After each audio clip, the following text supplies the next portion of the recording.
barns, nothing for miles, just fields and farms. This land hasn't changed since ancient times. Magic still runs through old ley lines. Each year they will come, small balls of light, swirl and are gone fast out of sight. Strange art that we try to understand. Mystery was born on Wiltshire land.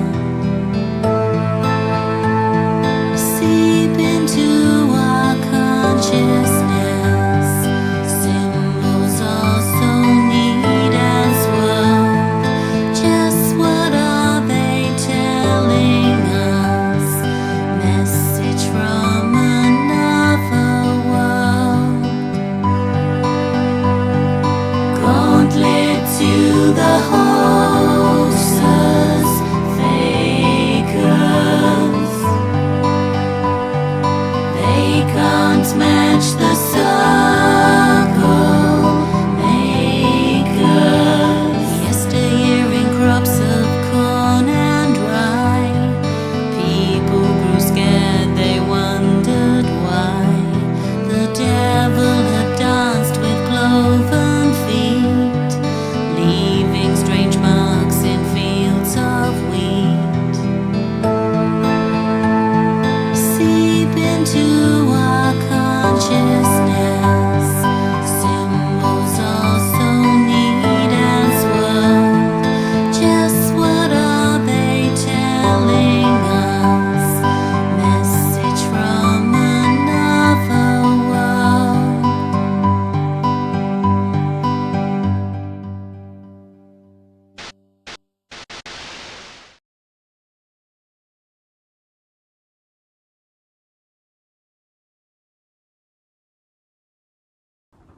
Hello and welcome to another song from the witch's house. So as you can see, I'm sat in my kitchen today. I hope there's enough light for you to see me. I did have my countertop lights on, but they were giving just too much reflection of my little corn dollies, which I've got displayed behind me. And if you were paying careful attention to the video that you've just seen, then you would have noticed that these corn dollies featured. As usual, as soon as I make one of these films, the dogs come along. Come on then. Bugsy wants to say hello because he's feeling a lot better since his operation, aren't you, darling? You feel a lot better. Say hello. I love this dog so much. But you know what? He plays me. He hasn't been able to walk up and down steps or stairs because he had a spinal operation, and very gradually we've introduced him to walking up steps and stairs. And when I go to work, I know that he goes up and down the garden steps all day long. But as soon as I come home, he goes down in the garden and then he barks as if he can't get up the steps, don't you? But I filmed you coming up the steps when you weren't watching. So he plays me, don't you? I know. All right then, say goodbye to everyone because you're a big heavy lump. Oh dear, what a year it's been. Anyway, so you're probably thinking, why she sat in the kitchen again? Well, I sat in the kitchen because it's the summer months, and as you know, we're loosely trying to follow the wheel of the year, and we've got to the month of July, and all of the crops are growing in the fields. They should be at their sort of height in the months of July, ready to be harvested in August and September. But as you know, this summer has been quite peculiar. It's been quite cold and windy for June, July. But anyway, we're sharing with you our kind of more summer orientated songs. And you've already heard Old Sarum. And the song that we're sharing with you today is kind of like a sister song to that one. It's called Circlemakers. And it's all about those strange anomalies, phenomena, whatever word you want to use, that we find in the fields in and around Wiltshire at this time of year, called crop circles.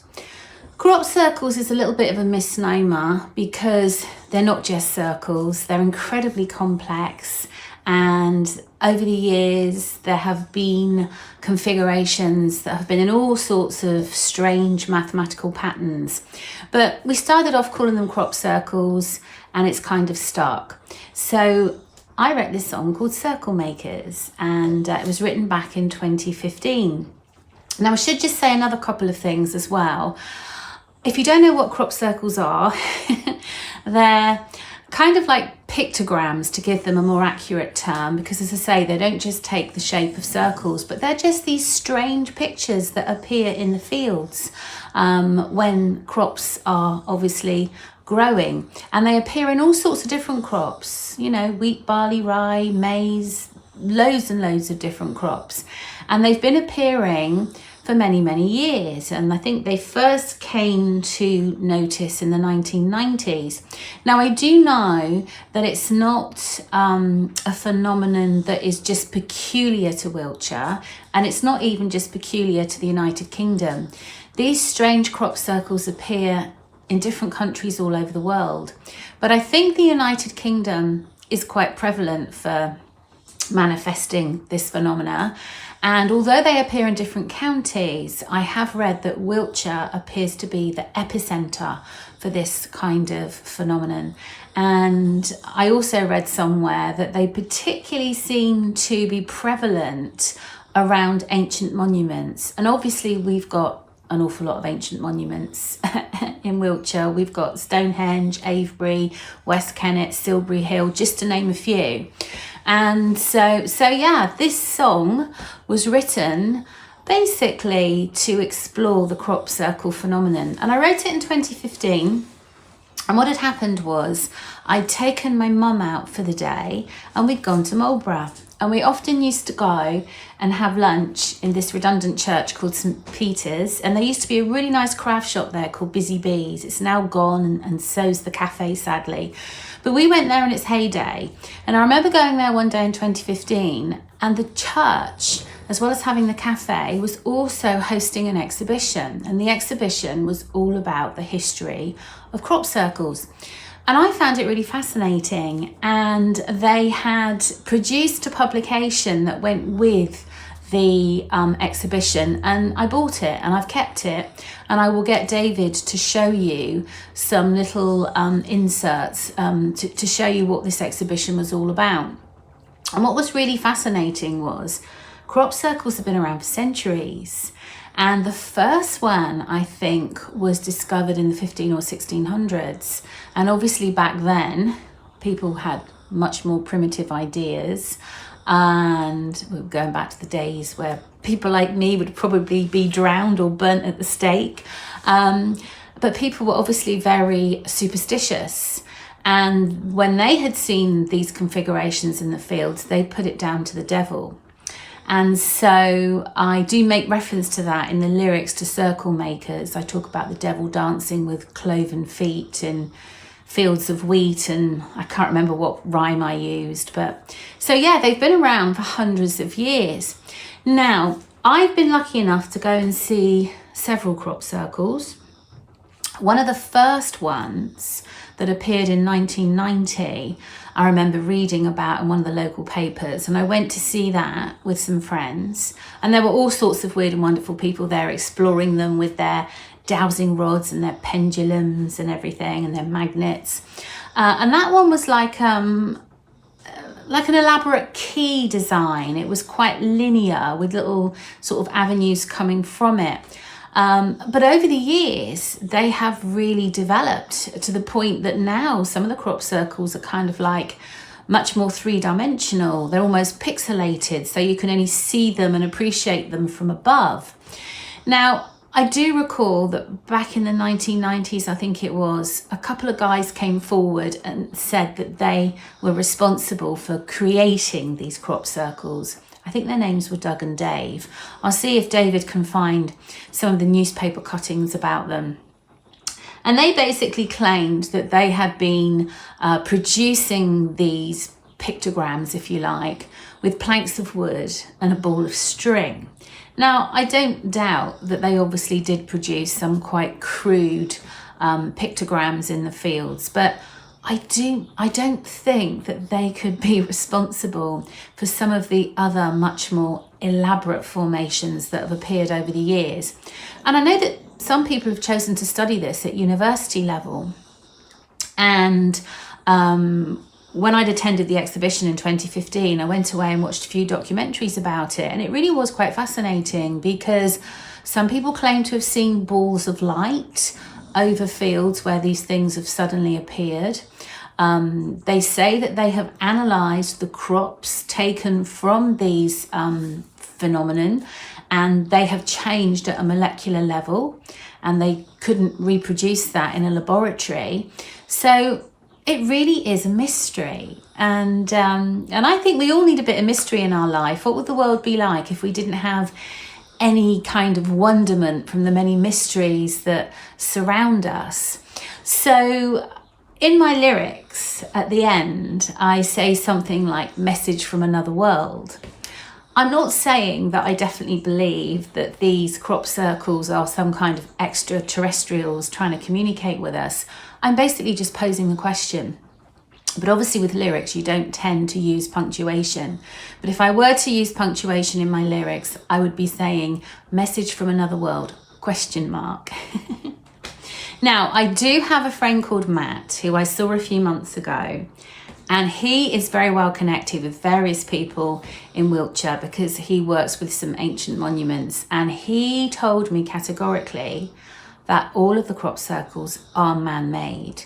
And he knew some of the people who were connected with the people who were responsible, but he wouldn't tell me any more. He just said they're all man-made. If that is indeed the case, I would love to know how they do it. Is it some kind of strange weapon that the MOD have, some kind of laser, something which, you know, is perhaps used from an aircraft? I mean, who knows? I do know that they are very, very intricate, and they are like works of art. And if you're interested in studying the crop circle phenomena, then there's an organisation called Temporary Temples. And they produce these wonderful calendars every year, which basically catalogue and document the various crop circles that have appeared all over Wiltshire. And in fact, I got in touch with them because, as you know, we make little, very amateur films to go with our songs. And I basically go out with my iPhone and film different things, not very well sometimes. And then David tries to edit it all together. With the best will in the world, I'm not able to fly around the hills of Wiltshire and to capture where these things appear. So I got in touch with Temporary Temples, and we had to pay, but they gave us a favourable rate, and we've been able to use some of their professional photographs in making the film that you've just seen. So yeah, a big shout out to Temporary Temples. Thank you very much. And if you're interested in finding out more about them, then do get in touch with them. So yeah, over the years, I've seen several crop circles. I saw the first one that I told you about, like the key. It was about 1990.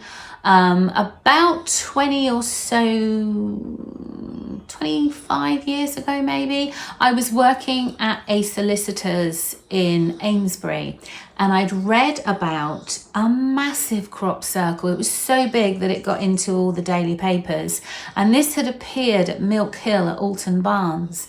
And I can remember one day we basically closed the solicitors for a couple of hours because all of us trooped out, headed by me because I knew where it was, into the middle of the Wiltshire countryside one really blistering hot summer's day, and explored this massive great big crop circle at Milk Hill. And again, I'll get David to show you a picture of it. And I just, you know, when you look at the size of it, how could people do that with some balls of string and planks of wood? You know, they'd be there all night and they wouldn't do a good job. If anybody has ever tried to replicate anything like that on a grand scale, you'll know just how difficult it is.